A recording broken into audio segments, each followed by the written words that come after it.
আজি বুবুক ধুনীয়াকৈ গা ধুৱাই দিলোঁ, কিন্তু গা ধোৱাৰ পিছতো ইমানেই গৰম লাগিছে। চাওক, তাই পাকাত আহি শুই আছে।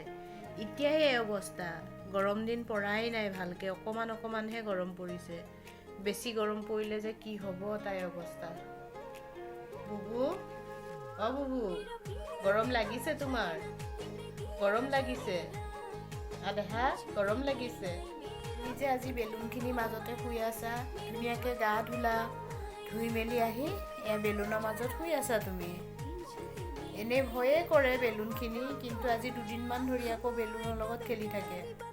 গধূলিৰ সময়ত বান্ধৱী আহিছে আৰু বান্ধৱী ছোৱালীজনীৰ লগত দেখা পাইছেনে? আমাৰ বুবু ইমান ধুনীয়াকৈ মিলি গৈছে, তথাপিও শিকলিডাল দি বান্ধি থৈছোঁ।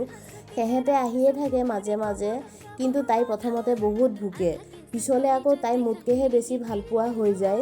তথাপিও ভয় লাগে, যিহেতু বাচ্ছা মানুহ আছে ন, সৰু ছোৱালীজনী আছে, যদি ডিঙিয়ে চিঙিয়ে জাপ মাৰি উঠে, নখ লাগিবও পাৰে, সেইটো ভয়তে বুবুক এনেকৈ আহিলে বান্ধি থওঁ। আৰু এইফালে সেহেঁতে ঘৰৰ মানুহৰ লগত ভিডিঅ' কল কৰি আছে।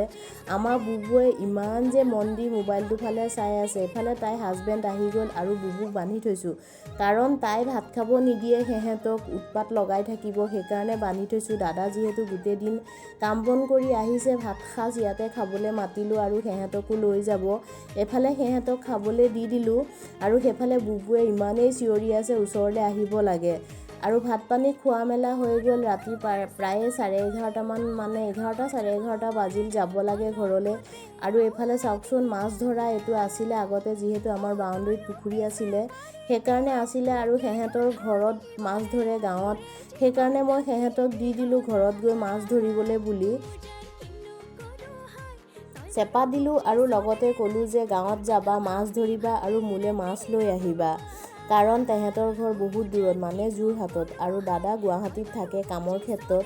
তাই ছোৱালীজনী স্কুল ছুটি বন্ধ হ'লেই মানে গুচি আহে গুৱাহাটীলৈ, মাজে মাজে আহে, আহিলেই মোলৈ ফোন কৰে, মই যাওঁ তাইৰ ৰুমলৈ, তাইও আহে মোৰ ৰুমলৈ।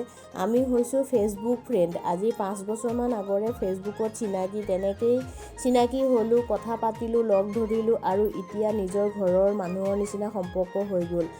আমি 3-4 জনীমান এনেকুৱাই আছোঁ, ফেচবুক ফ্ৰেণ্ড। আজি 5 বছৰমান ধৰি ইমান ধুনীয়া সম্পৰ্ক। ভগৱানৰ ওচৰত সদায় আশীৰ্বাদ বিচাৰোঁ যাতে আমি এনেকৈয়ে থাকোঁ।